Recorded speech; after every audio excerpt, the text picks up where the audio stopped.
Okay. सो मेरे को ना एक बार सारे अपने ये बताओ कि तुम ना कौन कौन से सब्जेक्ट की वजह से रहे हो। देखते हैं, मतलब वोट करते हैं, मतलब कौन सा मेन सब्जेक्ट तुम्हारा वो है उसका। सारे एक एक करके अपने बोलते जाओ कौन कौन सा है उनका। शर्म नहीं आएगी। Advance start account. कैसे करें? एक एक करके बोलो।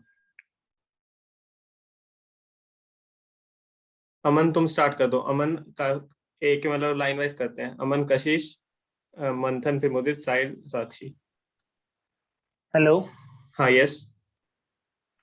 मैं खाली ग्रुप 1 में जो अकाउंट्स है खाली उसमें पास हुआ था। अकाउंट्स में पास हुए थे, मतलब लो कॉस्ट और टैक्स में रह गए।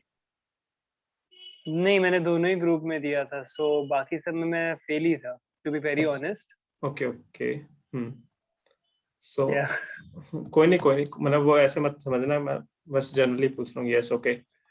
या नो पास हुए। हम्म। नेक्स्ट। और क्या क्या था? नेक्स्ट बताओ, क्विकली बताना जितना स्पीड में करोगे। कशिश। मेरा लॉ में पास था। कशिश लो। नेक्स्ट। नेम बोलने पड़ेंगे। मोदित भैया। भाई अकाउंट्स एग्जाम्प्ट, हम्म। लॉ एग्जाम्प्ट, तुम्हारा एक पास, कॉस्ट तुम्हारा। पास, टैक्स पास, ग्रुप 1 पास। हाँ, ग्रुप 1 पास। नेक्स्ट बोलो। हाँ, एडवांस 30, ऑडिट ऑडिट। 56, हम्म। एएसएसएम 61 और एफएमई को 42। हम्म। ये हम एग्जाम लिख सकते हैं क्योंकि एग्जाम। नेक्स्ट।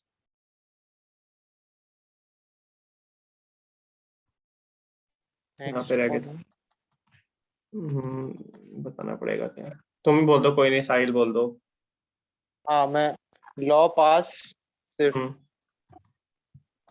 बाकी सब में ओके। नेक्स्ट। मुदित, साहिल। ये आर, हु इज आर? मंथन।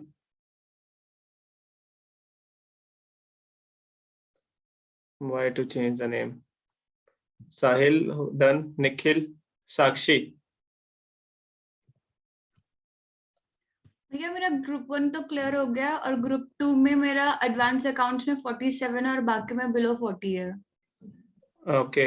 एडवांस में फिर भी वैसे पास है, बाकी में लेस देन 40 है। हाँ जी। ओके। टाइपिंग FM भाई बोल रही है। ओके। ठीक है, चलो कोई नहीं, राधिका तो फिर भी पास है। तो FM लो पास हुआ है मंथन का। FM लो।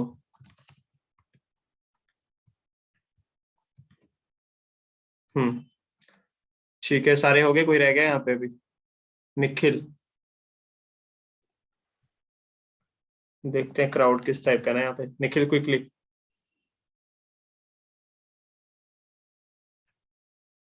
निखिल भैया चले गए। नाम है निखिल। वॉइस नहीं आ रही। चलो कोई नहीं। तो देखो, मेन देखते हैं इसमें से तुम्हारा ऑलमोस्ट का लो पास है। लो में मतलब देखो, अब मैं स्ट्रेटेजी बताता हूँ। देखो कि अकाउंट्स में जब एक कॉमन स्ट्रेटेजी है कि हर पेपर में ना, जो कोई भी अकाउंट से लेके FME को तक, सबसे पहले एक ही तुम्हें माइंड में रखना है कि तुम्हें लास्ट 1.5 डे के लिए प्लान करना है तुम्हें अपने आप को। स्टार्टिंग तुम कितने लेक्चर कंसेप्चुअल क्लैरिटी रख लो, लास्ट में तुम्हें 1.5 डे में ही रिवाइज करना है। तो तुम्हारी स्ट्रेटेजी उस अकॉर्डिंग जानी चाहिए कि तुम्हें 1.5 डे में रिवाइज करना है। नोट्स तुम्हारे या कैसे जो तुम्हारे मेन इंपॉर्टेंट क्वेश्चन होंगे स्टडी मैट के, RTP MTP के, तुम्हारे वो सारे 1.5 डे में ऐसा होना चाहिए कि तुम सारा एरिया कवर अप कर लो। या अगर तुम कोई एरिया लीव भी करके जा रहे हो तो वहां पे ऐसा हो कि तुम 1.5 डे में कोई अनइम्पोर्टेंट एरिया को थोड़ा कर, जैसे ABC बोलते हैं ना, ABC एरिया वैसे कुछ होता नहीं, लेकिन सारे एरिया में से C को थोड़ा फिर भी लीस्ट प्रायोरिटी पे रख सकते हो, करके जाओ। लेकिन लीस्ट प्रायोरिटी पे रख सकते हो अपना। वो सबका लीस्ट प्रायोरिटी एरिया भी अलग अलग हो सकता है, कोई कॉमन एरिया नहीं होता। और इसको भी हम डिसाइड ऐसे करते हैं कि ना, पास जो एग्जाम का ट्रेंड होता है ना, उसको हम एक्सपेक्ट करते हैं कि आगे क्या कंटिन्यू में रहेगा, यहाँ पे कौन सा एरिया इंपॉर्टेंट चल रहा है।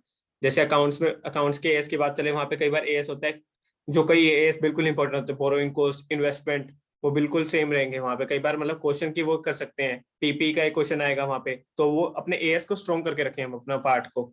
और जैसे आगे बात करें कैश फ्लो का, अगर कैश फ्लो जिसको अच्छा लगता है वो कैश फ्लो अपना एरिया कैश फ्लो स्टेटमेंट करके कर सकता है अच्छी तरीके से, कि वो मेरा मैं उसमें श्योर रहूंगा कि एक एडजस्टमेंट चेंज हो सकती है वहाँ पे, एक दो जो ट्रिकी होती है वहाँ पे, बाकी ऑलमोस्ट सारी इजी होती है। तो तुम उसके अपना डिसाइड कर सकते हो कि फॉर्मेट तुम्हें कैसे स्पीड में चलना है। और जैसे रीडिंग टाइम है तुम उसमें प्लस माइनस कर सकते हो कि हाँ मेरे को ये प्लस करना है, ये माइनस करना है, इसका ट्रीटमेंट कहाँ करना है। या जैसे होता है कि एक आएगा कि उसमें से प्री और प्रॉफिट में से उसमें से तुम्हें ये होना चाहिए कि रीडिंग टाइम में तुम सोल्व कर पाओ। अब रीडिंग टाइम में तुम कब सोल्व कर पाओगे, जब तुमने मॉक टेस्ट हर, जैसे अकाउंट्स की बात कर रहा हूँ अभी मैं, तो वन उसमें तुमने एमटीपी जब अटेम्प्ट कर रखे हो, एमटीपी या कोई टेस्ट सीरीज अटेम्प्ट कर रखी हो यहाँ पे कोई एक एमटीपी, यहाँ पे देखो किसी की भी हो सकती है, पर्सनल कर लो या फिर तुम किसी आईसीआई, सबसे बेस्ट रहती है आईसीआई की। जैसे अब तुम्हारा माई 22 अटेम्प्ट आएगा नेक्स्ट, तो आईसीआई देखो उससे उससे पहले ऑलमोस्ट दो एमटीपी सीरीज लॉन्च करती है अपनी यहाँ पे। तो जैसे आईसीआई सीरीज अपनी एमटीपी लॉन्च करी है ना, तुम उससे पहले रखो कि मेरा सारे सब्जेक्ट के बाद प्रिपेयर हो जाए, जो भी तुमने ग्रुप वाइज अपने देना है। जैसे जिसने ग्रुप 1 देना है तो अकाउंट से लेके टैक्स तक अपना प्रिपेयर करके रखे, और जिसने बहुत ग्रुप देने हैं वो अपने अकाउंट से लेके इको तक करके रखे। क्योंकि देखो यहाँ पे तुमने एक बार अपना कर लिया, कंसेप्चुअल क्लैरिटी है तुम्हें। और मैं ये बताता हूँ कि जैसे तुमने सारे क्लासेस वगैरह वो सब अपना कंप्लीट कर रखा है, हाँ साइल लेता हूँ कि जैसे तुमने एक बार अपना सारा कंसेप्चुअल क्लैरिटी अपनी कर रखी है कवर अप, तो उसको तुम वहां पे कैसे हटाओ, मतलब जैसे तुमने कंसेप्चुअल क्लैरिटी ले ली एक बार, क्लासेस देख ली, अब ऐसे नहीं है कि वापस तुम उसको क्लासेस से करोगे।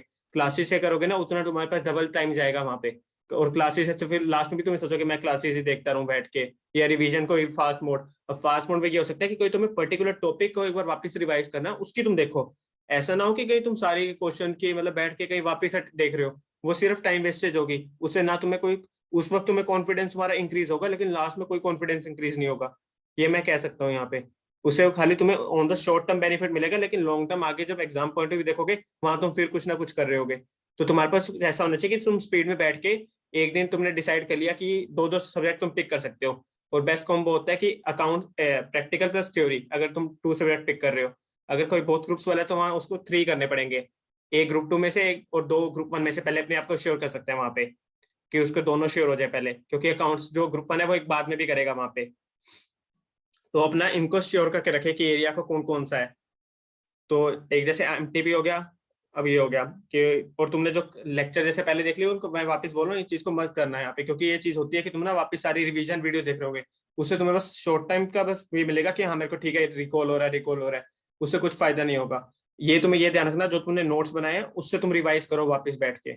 या अगर तुमने कोई, अगर कोई शॉर्टफॉल का दिख रहा है कि तुमने क्या, तुमने पेपर अटेम्प्ट किया होगा, वहां तुम्हें पता चल गया कि मेरी यहाँ पे क्या वीकनेस थी वहां पे पर्टिकुलर, कि तुमने अब देख लिया होगा मेरे को अटेम्प्ट करने में टाइम लग रहा था, कि मैं लिख नहीं पा रहा था। कई बार होता है कि जैसे मेरे साथ भी हुआ था, जैसे मैंने कई पेपर मतलब डायरेक्ट अटेम्प्ट नहीं करे थे अपने पहले, लेकिन मेरे को फिर ये आई थी कि मैं इसको स्टार्ट कैसे करूँ, प्रेजेंट करना। टैक्स में कई बार आती है कि हाँ इसको मैं प्रॉपर्ली प्रेजेंट कैसे करूँ, वहाँ टाइम कई बार हमारा निकल जाता है। एक तुम्हें पता होना चाहिए कि जैसे मॉक टेस्ट में तभी कहते हैं कि मॉक टेस्ट तुम जितने ज्यादा टेस्ट अटेम्प्ट करोगे ना, उतने तुम्हें पहले पता चलती रहेगी कि हाँ इस क्वेश्चन को कैसे अटेम्प्ट करना है, किस फॉर्मेट में निकलना है और कैसे स्पीड में करना है। जैसे कोई एक तुम्हें पता है कि जब तुम पहले टेस्ट करोगे ना, क्या तो तुम्हारे वापस नंबर कम आए, क्योंकि मान लो मेरे को जितना पता है ना कि, देखो सही बता रहा हूँ, अटेम्प्ट तभी लगता है या फिर अगर नहीं होता कि जब बंदे ने ना उस सब्जेक्ट या प्रॉपर उसमें वीक वो थोड़े की हो वहाँ पे, या रिवीजन ना की हो, कुछ कहीं ना कोई वीकनेस होगी। या अगर कोई जैसे मान लो दो 39-35 के आसपास है ना, वो कई बार उसका लक भी हो सकता है वहाँ पे, कि लक उसका थोड़ा, क्योंकि लक थोड़ा बहुत यहाँ पे मैटर करता है यहाँ पे सीए उसमें, कि हल्क थोड़ा सा हार्ड वर्क के साथ ना लक भी मैटर कर जाता है यहाँ पे, कि किस एग्जामिनर वो सब है, वो एक सेकेंडरी इशू होता है लास्ट में। एक तो प्राइमरी है ना, तुम अपना हार्ड वर्क पूरा डेडिकेट करो कि तुम प्रॉपर टाइम डिवोट कर रहे हो वहाँ पे, एमटीपी सीरीज पूरी जो करोगे। अब जैसे आईसीए एमटीपी सीरीज लॉन्च करेगी, तो तुम उसके साथ साथ अपनी सारी रिवीजन प्रॉपर करके रखो पहले। उसके बीच में ना तुम अपने ये रखो कि तुमने नोट से रिवाइज कर लिया और एक सारा अपने सब्जेक्ट को गो थ्रू कर लिया। रिवीजन में वही होता है कि तुमने क्विकली गो थ्रू किया, और मान लो किसी ने कोई ऐसा लग रहा था कि कोई सब्जेक्ट उसका मतलब वीक था वहां पे, कि वो पहले नहीं कर पाया था प्रॉपरली, या तो उसको पहले उसको थोड़ा मतलब लेक्चर अगर उसने देख लिया, मतलब कि थोड़ा उसको और कंफर्टनेस लेना है वहां पे, तो उसको लेक्चर उस सब्जेक्ट को वहां पे उसके लेक्चर देखता रहे, और बाकी 2 सब्जेक्ट पिक करके उनके क्वेश्चन की रिवीजन करता रहे बैठ के। और उसके लिए ना तुम्हें अपना टाइम डिवोट करना पड़ेगा, कि अब तुम अपना टाइम देखो कि तुम्हारा बेस्ट सुटेबल टाइम कौन सा होता है। जैसे अगर कोई मान लो कोई अलग अलग पर्सन की अलग अलग होती है, कोई नाइट स्केड्यूल होता है और कोई मॉर्निंग पर्सन होता है वहाँ पे। अब जैसे मेरा एक, तुम अपने आपको जैसे हम आर्टिकलशिप में होता है उसको हमें भी अपना फ्लक्चुएट करना पड़ता है टाइम, कि कई बार हमें नाइट में काम करना पड़ता है, कई बार हमें मॉर्निंग में टाइम मिल जाता है। तो ऐसे तुम्हें अपने आपको ना देखना पड़ेगा कि तुम्हें कहाँ टाइम ज्यादा मिल रहा है वहां पे। और इफेक्टिव टाइम, ये मत सोचना कि तुम 16 आवर्स करके या कोई मैक्सिमम 20 आवर्स, या अगर तुम बहुत ज्यादा टाइम निकाल रहे हो उससे कोई बेनिफिट नहीं होगा। टाइम निकालना होता है इफेक्टिव एंड एफिशिएंट। चाहे तुम अगर 8 आवर्स भी निकाल रहे हो ना, अगर वो इफेक्टिव और एफिशिएंट है, 3 आवर्स डिवीजन प्रॉपर कर रहे हो, तो बहुत इफेक्टिव है as comparison to 16 hour also. कि अगर तुम 8 आवर्स में प्रॉपरली टाइम, खाली तुम्हारा माइंड वहीं पे वर्क कर रहा है, अदर एरिया में नहीं चल रहा कि हाँ मैं इसमें रह गया, वो हो गया, कि मेरा वो नहीं हो पाया, कोई दोस्त नहीं हो पाया, मैं उससे कैसे करूंगा कम्पीट। क्योंकि सीए लाइफ में ना तुम कभी भी कंपेयर नहीं कर सकते, कोई बार तुम उसके आगे निकल जाओ वो तुम्हारे पीछे हो जाएगा। तुम्हें अपनी अपनी पेस में मेंटेन करके रखनी है। अब जैसे कोई, अब ये जैसे किसी ने सिंगल ग्रुप पास कर लिया, अब उसके माइंड में आ सकता है मैं आर्टिकलशिप स्टार्ट कर दूं यहाँ पे या ना करूं। देखो आर्टिकलशिप स्टार्ट करोगे वहां पे ना आर्टिकलशिप का प्रेशर आ जाएगा, फिर जो तुम्हारा ग्रुप बचा होगा, कोई पेपर बचा होगा ना, वहां तुम्हारी टेंशन लो होती जाएगी, वहां पे तुम्हारा उसका और इफेक्ट आ जाएगा। हाँ साहिल आप बोलो क्या है तुम्हारा। भाई मैं टू बी वेरी ऑनेस्ट, मैंने अपनी वीकनेसेस को एनालाइज किया, तब भी किया था, बट देखो सीन क्या था कि मैं अकाउंट्स होता है या फिर कॉस्टिंग होता है, तो ये सब सब्जेक्ट्स में एक बहुत कॉमन इश्यू रहता है कि आप 90% भी आंसर सही लिखोगे ना, तो भी आपको 50% ही मार्क्स मिलेंगे, किसने क्योंकि बोला, आपका फाइनल आंसर नहीं आ रहा। किसने बोला। मेरे एक फ्रेंड ने उसका पेपर करेक्ट करवाया था ना, तो उसने मंगाया था पेपर हम्म। फाउंडेशन के टाइम पे, और तो फाउंडे उसने ऐसा ही मार्किंग। फाउंडेशन में कौन सा तुम्हें हाँ, प्रैक्टिकल दिख रहा है, एक अकाउंट्स को छोड़ के वो कौन सा प्रैक्टिकल है। नहीं, अकाउंट्स की बात कर रहा हूँ, और मुझे वो भी जानना था कि ऐसा सीन होता है कि लाइक आपने 90 फॉर एग्जांपल लास्ट रुको रुको, हाँ, चीज तक आप। तुम सबने यहाँ पे देखो टैक्स में 2 जने पास है देखो। अब देखो टैक्स का पेपर मुश्किल था यहाँ पे, क्योंकि टैक्स का पेपर ना वो आईसीए ग्रुप 1 में से ना हमेशा टारगेट करती है टैक्स के पेपर को। टैक्स का पेपर होता है मीडियम या हाई के ऊपर, वो लोग कभी भी एवरेज इजी नहीं करती, वो रखेगी मीडियम टू हाई। ग्रुप 1 का सबसे मजेदार पेपर होता है टैक्स का, वहाँ पे जब आईसीए वहां सबसे ज्यादा मजे लेती है किसी हर स्टूडेंट के। क्योंकि देख लो यहाँ पे मोस्टली तुम देखोगे ना, टैक्स में होता है कॉस्ट का रीजन होता है कि स्पेसिफिक वो पर्सन का रीजन हो गया, लॉ में सारे ऑलमोस्ट पास हो जाते हैं। कि एक किसी का ये इशू आ सकता है कि उसको थ्योरी प्रेजेंट करना है या आंसर राइटिंग वे में उसको समझ, वहां पे थोड़ी वो कई बार वीकनेस हो सकता है। वो भी इसलिए हो सकता है कि उसने मॉक टेस्ट की कोई टेस्ट की सीरीज अटेम्प्ट ना की हो, कि उसे पता ना हो कि मेरे को आंसर कैसे अटेम्प्ट करना है, केस स्टडी को कैसे फॉर्मुलेट करके आंसर प्रेजेंट करना है, उसको सेक्शन नंबर वो कोट करने नहीं आ रहे वहां पे, या उसने कोई गलत कर दिया, एक सेक्शन नंबर गलत कोट किया, वो पूरे नंबर डिक्लाइन कर देगा, सारे एक भी नंबर मार्क्स नहीं मिलेंगे तुम्हें वहां पे। ऐसी ऑडिट में होता है कि जैसे ट्रू और फॉल्स पूछते हैं वहां पे, तुमने वो आंसर नहीं किया तुम्हारे वहां 0 हो जाएंगे स्टार्टिंग से। अगर तुमने ट्रू फॉल्स ही गलत दे दिया तो करेक्ट इनकरेक्ट जो भी होता है वहाँ पे, करेक्ट इनकरेक्ट वो तुमने गलत दे दिया, नंबर 0। और एक सबसे बोनस पॉइंट बताता हूँ कि जैसे हमारे बोथ ग्रुप्स में दो दो हमारे सब्जेक्ट होते हैं एमसीक्यूज वाले, लॉ टैक्स और ऑडिट और ईआईएसएम। वहां पे सबसे तुम्हें टारगेट हमेशा अपना रखना चाहिए इन एमसीक्यूज पे। एमसीक्यूज को आप हमेशा प्रॉपरली करो, क्योंकि यहाँ 30 मार्क्स में गलत सही होगा तुम्हें 1 मार्क पूरा मिलेगा, गलत कुछ हाफ मार्क या कुछ और नहीं मिलना। गलत होगा तो पूरा 0 मिलेंगे, या करेक्ट होगा तो पूरा मिलेगा। यहाँ पे तुम्हें हमेशा अपनी टारगेट फुल रखना चाहिए कि तुम्हें एमसीक्यूज अच्छी तरीके से प्रॉपर अटेम्प्ट करने आते हो, क्योंकि लॉ में भी हर में देखोगे 30 मार्क्स ईच हर पेपर में कैरी करता है। अगर तुम उसमें से 25 ही ला रहे हो ना, तुम्हें रिमेनिंग 70 में से बस खाली 15 मार्क्स लाने हैं फॉर द पास क्राइटेरिया। और पास तो मतलब खाली उसमें पास क्या, 70 में से 15 तो बहुत, अगर तुम करके जाओगे ना, अगर मेहनत करोगे थोड़ी सी, 1-2 सीरीज अगर तुम खाली 2 मिनिमम कर लोगे ना, क्योंकि तुम 2 आराम से कर सकते हो, 2 से भी ज्यादा कर सकते हो। जितनी ज्यादा एफर्ट्स करोगे ना, उतने तुम्हारे रिजल्ट की पासिंग परसेंटेज उतनी मल्टीपल टाइम्स इंक्रीज होते रहेगी, percentage of chances clearing the exam वो उतने मल्टीपल टाइम्स में इंक्रीज होगा। जैसे यहाँ पे राधिका है, उसने मतलब फर्स्ट टाइम दिए थे, उसमें ऑलमोस्ट वो एक पेपर की वजह से उसका पूरा, जैसे मॉक टेस्ट मैंने लिया था तो वहां पे उसने खाली एक सब्जेक्ट की वजह से उसका पूरा का पूरा रह गया था वहां पे। मैंने वो भी जान पूछ के रखे थे कि उसके 38 या 39 बन रहे थे वहां पे, मैंने उसको नहीं किया था वहां पे कि वो आईसीए कर सकती है वहां पे, लेकिन मैंने नहीं किया क्योंकि मैं ट्रू दिखाना चाहता था कि अगर मान लो एक जैसे ये साक्षी के साथ भी, नहीं साक्षी नहीं, मुदित के पास ऐसे हुआ है कि एडवांस अकाउंट में उसके 1 नंबर का मार्क है वहां पे, मतलब एक एडवांस अकाउंट में नंबर कम है, तो एडवांस अकाउंट में कम, उसका सेकंड ग्रुप अभी रह गया कि एक्सेप्ट की उसकी एक एग्जाम्पशन है वहां पे।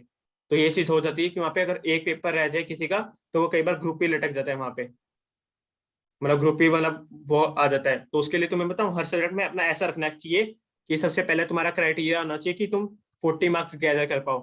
फिर तुम्हारा नेक्स्ट क्राइटेरिया होना चाहिए कि तुम नेक्स्ट 60 कैसे लाओगे। जब भी अगर कोई पेपर डिफिकल्ट है ना टैक्स का भी, ये सोच के रखो पहले तो अपना माइंडसेट तुमने रेडी कर लिया, तुम्हें लग रहा है बहुत ही डिफिकल्ट है मेरे लिए, बहुत ही जा रहा है, तो सबसे पहले रखो कि हाँ मैं कर सकता हूँ इसको अटेम्प्ट, अपने अंदर वो रखो कि मैं करूंगा इसको अटेम्प्ट चाहे कितना भी हो। और टारगेट फिर वापस होना चाहिए एमसीक्यूज पे। कोई नहीं, एमसीक्यूज पे 1 आवर डिवोट कर लिया ना तुम, अगर तुम्हारा श्योर हो कि मेरे आंसर आ रहे हैं, मैं तो तुम्हारे उसमें से 30 आउट ऑफ 25 इजिली आ सकते हैं। और मैंने भी अपने एग्जाम में, चाहे मेरे नंबर कई में कम थे, लेकिन मेरे एमसीक्यूज में मैं इतना श्योर था मेरे 30 आउट ऑफ 20 मोर देन 25 आएंगे।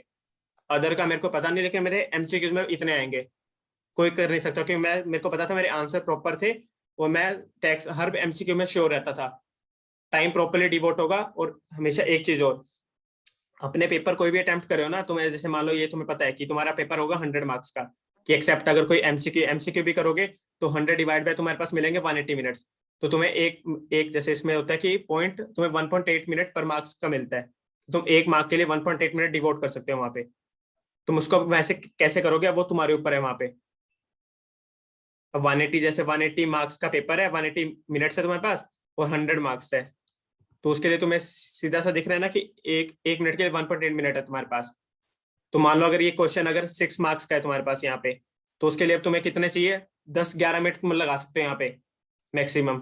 अगर कोई 6 मार्क का क्वेश्चन है तो तुम्हारे पास, तुम्हारी ना जब तुम मॉक टेस्ट सीरीज यही अटेम्प्ट करे हो ना, ये वाली मॉक टेस्ट सीरीज जो मैंने खोला है, तुम्हारे हर क्वेश्चन के साथ तुम्हारा ये टाइम नोट होना चाहिए कि तुम्हारा कितना टाइम लगा वहां पे।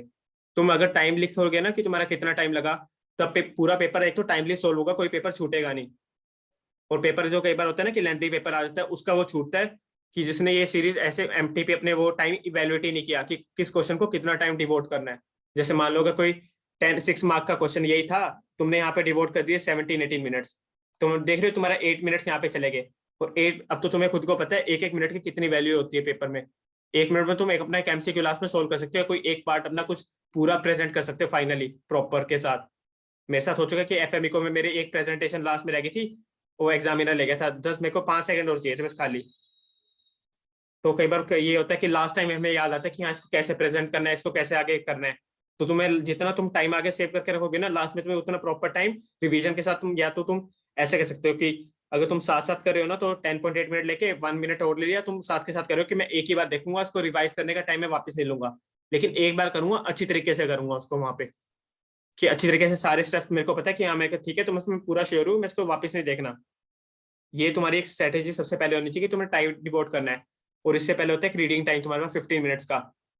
15 मिनट्स में ना सबसे पहले एमसीक्यू तुम ओपन नहीं कर सकते वहां पे। ये होता है तुम्हारे पास जैसा पेपर आता है, जब तुम पेपर खोलते हो ना, एक तो सबसे पहले ओवरव्यू ले लो पेपर है कैसा, और क्वेश्चन 1 कभी भी नहीं देखना। क्वेश्चन 1 को कभी भी नहीं देखना वहां पे पेपर में जाते ही।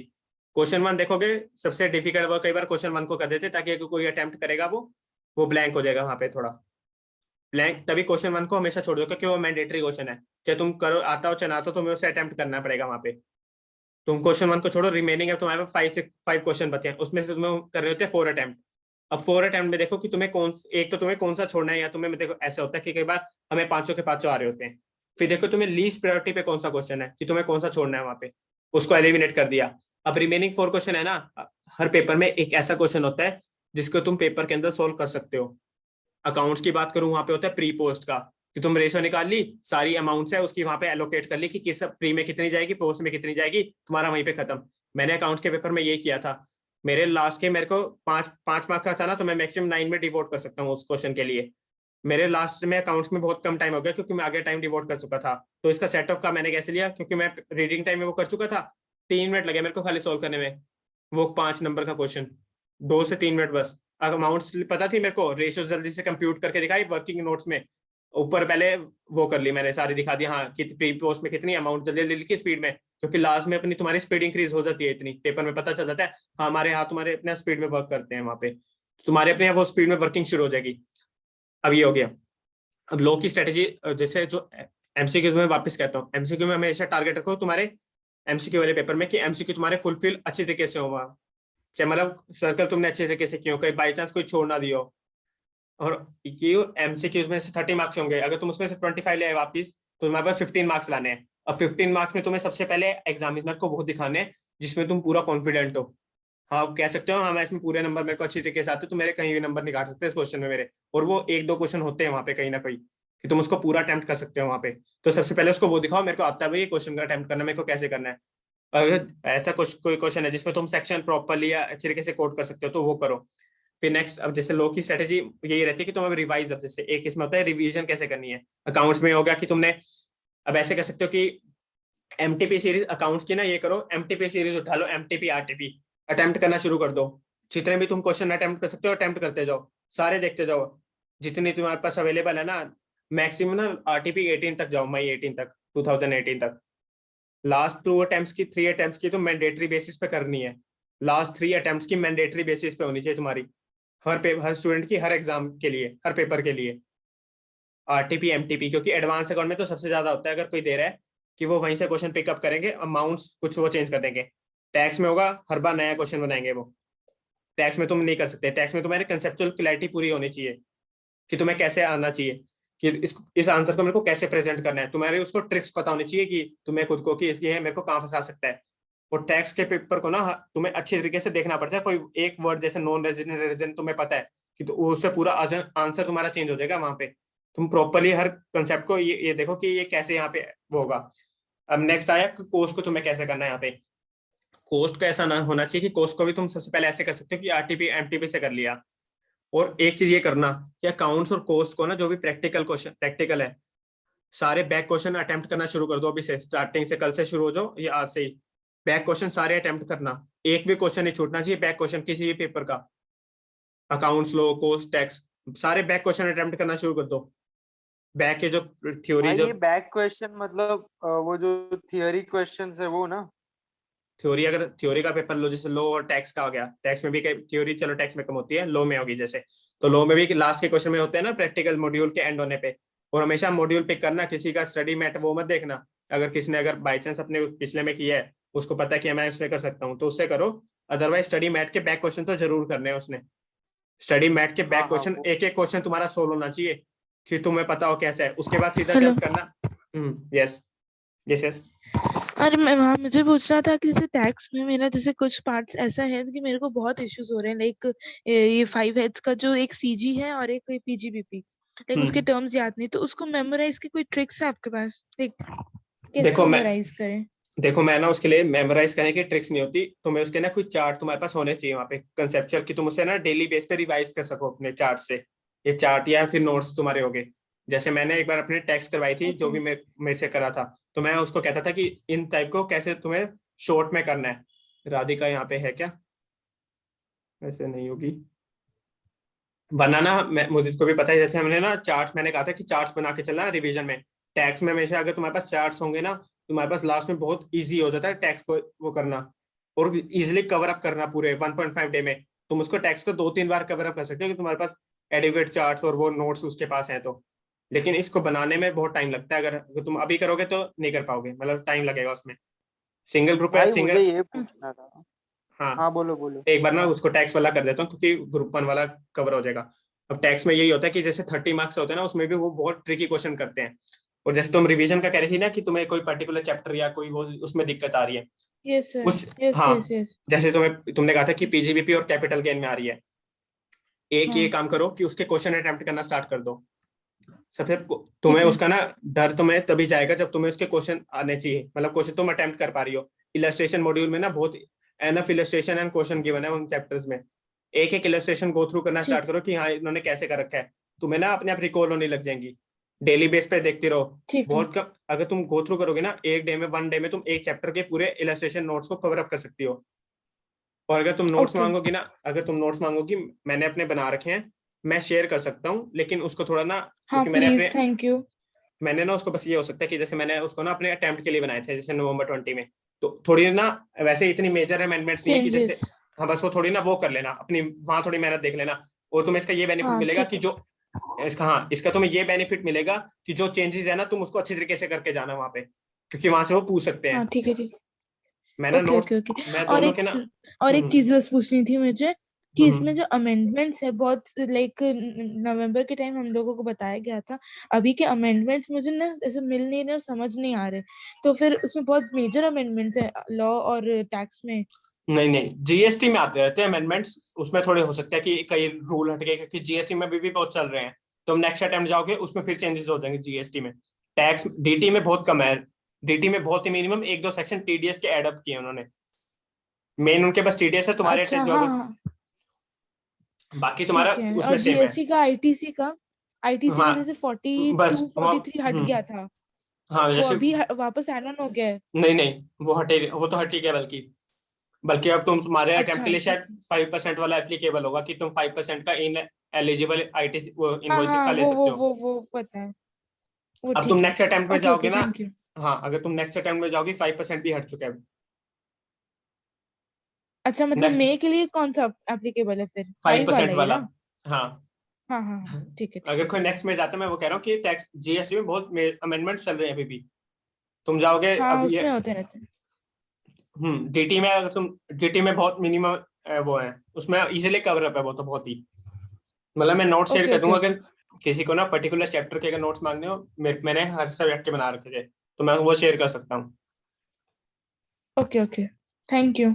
हाँ और एक चीज ना मैं वापस कहता हूँ, एमटीपी आरटीपी जरूर अटेम्प्ट करना पास 3 की मैंडेटरी बेसिस पे। वो अगर तुमने कर ली ना, ठीक है तुम्हारा ठीक है ठीक। कॉन्फिडेंस इंक्रीज होगा, और एक back question. Okay okay okay okay, मैं अभी जो जो में दिक्कत है, पहले पहले मैं उसी का बैक क्वेश्चंस करना शुरू कर देती हूँ। और एक चीज और बताता हूँ कि अपने टाइम को ना प्रॉपरली इवेल्युएट करना, कि तुम्हारा टाइम मतलब तुम किस टाइम इफेक्टिव हो, तुम्हारा पूरा दिन का टाइम कहाँ जा रहा है। एक दिन ना ये बैठ के लिखना, मैंने पूछा था कि तुम जब लिखोगे ना कि मैं पूछूंगा कि 6 से तुम्हारा क्या टाइम है, तुम देखना कि तुम्हारे स्टडी के आवर्स कितने आते हैं, फिर उसमें देखना कि इफेक्टिव आवर कितने होते हैं। अच्छा ये ठीक है। अपना ना खुद का टाइम बना के देखना। उसके बाद ना ओके मेरे को भी ओके भेज सकते हो, मैं ना इवेल्युएट कर सकता हूँ, क्योंकि इन चीजों में बहुत मेरे है वहां पे। ये आ गया। अब किसी ओके का ना ओके। स्पेसिफिक कोई डाउट पूछो, कि जैसे अब मैं ग्रुप 2 के एग्जामिनेशन में जैसे ऑडिट में आ गया, एडवांस अकाउंट में कवर अप करता हूँ। एडवांस अकाउंट और अकाउंट सेम है। एडवांस अकाउंट में सबसे बेस्ट होती है एमटीपी आरटीपी, जरूर सबसे मस्त होता है एडवांस अकाउंट का। जरूर गो थ्रू करके जाना है एडवांस अकाउंट के। कई बार 20 to 25 marks as it is from RTP MTP, same 30 marks even. तो ये एडवांस अकाउंट में जरूर होना चाहिए। बाकी तुम्हारे जैसे कई चैप्टर्स होते हैं, उसमें फिक्स क्वेश्चन आएंगे, हाँ इसमें से इतने मार्क्स का आएगा। सीएफएस, तुम्हें वो सीएफएस अमलगमेशन, ये दोनों तो तुम्हें आने चाहिए। 20 मार्क्स से कैरी करना है यहाँ पे, तुमने ये क्रैक कर लिया और बाकी एएस कर लिए, तुम्हारे हो गए ना 50-60 मार्क्स इजिली कवर अप, खत्म। एक चैप्टर को अच्छे से कवर करो, बाकी पे क्यों करना है इतना। अगर तुम करोगे तो बेस्ट है वहां पे, क्योंकि दोनों में से एक क्वेश्चन आएगा, अमलगमेशन या रिकंस्ट्रक्शन, या इनमें से कंसोलिडेशन में से। इस कंसेप्ट को अच्छे से कवर करके चलो ना, 3 चैप्टर हैं अच्छे से करो, बाकी को लीस्ट प्रायोरिटी पे थोड़ा रख सकते हो अपने पे, क्योंकि 20 मार्क्स 14 to 16 या 20 मार्क्स इवन कैरी करेंगे तो इन चैप्टर्स को अच्छे से करो। एक ही हो गया। ऑडिट में अब स्ट्रेटेजी होती है कि तुम्हें रिवाइज कैसे करना है। ये ऑडिट ऐसा सब्जेक्ट है, लो फिर भी नहीं, मतलब as comparison to law, audit मतलब थोड़ा है कि तुम्हें उसको डेली बेसिस पे करना पड़ेगा स्प्रेड। ऐसा नहीं कि तुम सिंगल डे में या 2 दिन लगा के कवर, वो सबकी अलग कैपेबिलिटी भी होती है। लेकिन ऐसा होता है कि हर डे की स्प्रेड कर दो, कि तुम्हें एक एक चैप्टर डेली हर दिन करना है, और उसको क्यूमुलेटिव बेसिस पे रिवाइज करना है। पिछले दिन जो किया नेक्स्ट डे उसको रिवाइज करो, 15 मिनट में रिवाइज हो जाता है, 15-20 मिनट लगेंगे मैक्सिमम। नेक्स्ट डे करोगे उसका भी हाफ टाइम होएगा, और ये मैं खुद कह रहा हूँ, मैंने किया था। टाइम कम लगता है नेक्स्ट डे, 4 दिन करना, तुम्हें वो चैप्टर अच्छे से स्ट्रॉन्ग हो जाएगा। ये चीज ऑडिट में जरूर करना है यहाँ पे। तो ईएस एसएम है ना, मैं एक चीज बताता हूँ, as comparison to SM ES बहुत इजी होती है। वहां पे डायरेक्ट क्वेश्चन आएंगे, इजीली आंसर कर पाओगे। एसएम में वो कई बार घुमा के क्वेश्चन पूछते हैं, तुमने कुछ गलत आंसर लिखा, फंस जाओगे। ईएस में बिल्कुल डायरेक्ट क्वेश्चन आएंगे। इसके लिए भी क्या करना, बैक क्वेश्चन उठाना और आरटीपी एमटीपी उठाना, उतना कर लो सफिशिएंट है। क्योंकि जितना अंदर जाओगे ना, वो बुक की तुम्हें देखा ऐसा लगेगा क्या ही है। और एक चीज और, एमसीक्यूज जो बुक नेट सिनेरियो है ना, जरूर करके जाना अपने आप, क्योंकि वो चेंजेस कई क्वेश्चन एड अप किए हैं इसे ने हर उसमें। तो वो जरूर करके जाना, सोल्व करना, क्योंकि बेसिस पे रिवीजन अच्छे से हो जाएगी उनकी। कोई डाउट आता है ना, और डाउट अगर तुम्हारा नहीं आता है ना उस बुकलेट में से, तुमने अच्छे तरीके से नहीं किया, कंसेप्ट नहीं पढ़ा, क्योंकि डाउट आना जेन्युइन है वहां पे। मैं कई बार मैं नहीं कर पाया था, मैं अपना क्लियर करने के बाद मैंने एक बार अटेम्प्ट की थी टैक्स वाली, कई बार मैं ही अटक जाता था उनमें। और वो कोई इशू नहीं है, डाउट आना जेन्युइन है, क्योंकि नॉलेज है कि वो तुम्हारी कंटिन्यूस बेसिस पे होनी चाहिए। कई बार कोई ऐसा क्वेश्चन आता है नहीं समझ आ रहा, तो मेरे से पूछ लिया करो, मैं मतलब कर बता दूंगा, ग्रुप में डाल देना, मैं अपने आप उसको सोल्व कर दूंगा। और एक लास्ट आ गया एफएमई को। एफएमई को में ना अब ये थोड़ा कई बार ट्रिकी हो जाता है। ट्रिकी मतलब ऐसा डिफिकल्ट नहीं आता, लेकिन वो ना कई बार ना मॉडरेट पेपर रखते हैं इसको, एफएमई को ऑलमोस्ट ऑडिट में सबसे ज्यादा कर देते हैं कई बार वो, ऑडिट पेपर में। और एफएम इको में ना बताइए ये रहता है कि ना उसको में तुम आरटीपी एमटीपी देखोगे ना, इको में कई बार होता है कि सेम ट्रेंड, एक क्वेश्चन हर बार पेपर में तुम्हें दिख रहा होता है थ्योरी प्रैक्टिकल का, हाँ ये आ रहा होगा, इसको अटेम्प्ट करो, 5 नंबर 10 मार्क 15 मतलब प्रैक्टिकल आते हैं 10 to 15 मार्क्स का, वो कवर अप करके रखो कि तुम्हें इसमें रखना है। और बाकी में ना ये कवर अप करके रखो कि बैक क्वेश्चन इसके भी करके रखने हैं, इको में से कई बार बैक क्वेश्चन से क्वेश्चन बनता है, हर क्वेश्चन कैसे रखो कि तुम्हें हर स्टडी मैट और एग्जाम का बैक क्वेश्चन तुम्हारा हर का होना चाहिए, एक का भी मत छोड़ना वहां पे। अब किसी को कोई सब्जेक्ट में डाउट हो तो बताओ, एफएम में ना, और एफएम में बता देता हूँ, एफएम में भी ना बैक क्वेश्चन करोगे ना तुम्हें कई बार ऐसा लगेगा भाई क्या क्वेश्चन है, तुमसे खुद सोल्व नहीं हो रहा, टाइम डिवोट करना वहां पे, थोड़ा टाइम डिवोट कर सकते हो वहां पे, 5-10 मिनट 5 मिनट और तुम्हारे लास्ट में काम आएगी, क्योंकि अगर तुम्हें वो क्वेश्चन डिफिकल्ट लग रहा है मार्क करके रख लो कि तुम्हें लास्ट में रिवाइज करके रखना है, अगर वो तुम्हें क्वेश्चन ईजी लग रहा है लीव दैट, और कोई डिफिकल्ट लग रहा है, कोई पॉइंट डिफिकल्ट लग रहा है, कहाँ तुमने गलती की है एमटीपी में, सर्कल करके रख लो कि लास्ट डे में तुम्हें ये चीज रिवाइज करनी है क्योंकि तुम यहाँ पे गलत हुए थे। और किसी को तो पूछना है बताओ एक, हेलो? वरना एक नेक्स्ट सेशन में भी 1-2 मिनट में एंड हो जाएगा ये वाला सेशन, नेक्स्ट में बस जल्दी ज्वाइन कर लेना अगर जिसने अगर कुछ और भी पूछना हो तो, बेसिक हर सब्जेक्ट भाई के एक मेरा एक जनरल डाउट मेरा है। एक डाउट है हेलो? पूछो, हाँ एक जल्दी पूछो एक एक करके। हाँ, मेरा ये डाउट क्या था कि अभी जैसे मेरा सबसे पहले ये है कि मैं जितना लोगों से बात किया, अभी मेरा जैसे मन है ना, मेरे को लग रहा है कि मेरे को एक बार 2 ग्रुप देना है, ठीक है? अब बहुत लोग बोल रहे हैं नहीं तुम एक ही ग्रुप दो, एक-एक करके दो, बिकॉज़ अभी तो 2 मेरा क्लियर हुआ नहीं है, एंड कुछ लोग बोल रहे तो वो अटेम्प्ट कर। तो उसमें से पता है एक जन बोला था कि जैसे मार्च से तुम स्टार्ट कर, 1 वीक करके दे, जैसे 1 वीक तुम पूरा अकाउंट्स कर लिया, उसको खत्म करो, उसमें क्या करना है, बैक क्वेश्चंस भी कर, एमटीपी, आरटीपी प्रिंट आउट करके उसको भी साथ में सॉल्व करता रहे। और ऐसा उन्होंने सबके लिए करने बोला, for each and every subject, सबको एक-एक वीक डिवोट करो। ठीक है, तो मैं ये बोल रहा था, पहला क्वेश्चन तो ये है कि अभी जैसे मैं अभी पढ़ना शुरू करूंगा तो मेरे को अभी 2 ग्रुप के लिए एम करना चाहिए, एंड दूसरा उन्होंने जो प्लान बताया है क्या वो सच में अच्छा है या नहीं है?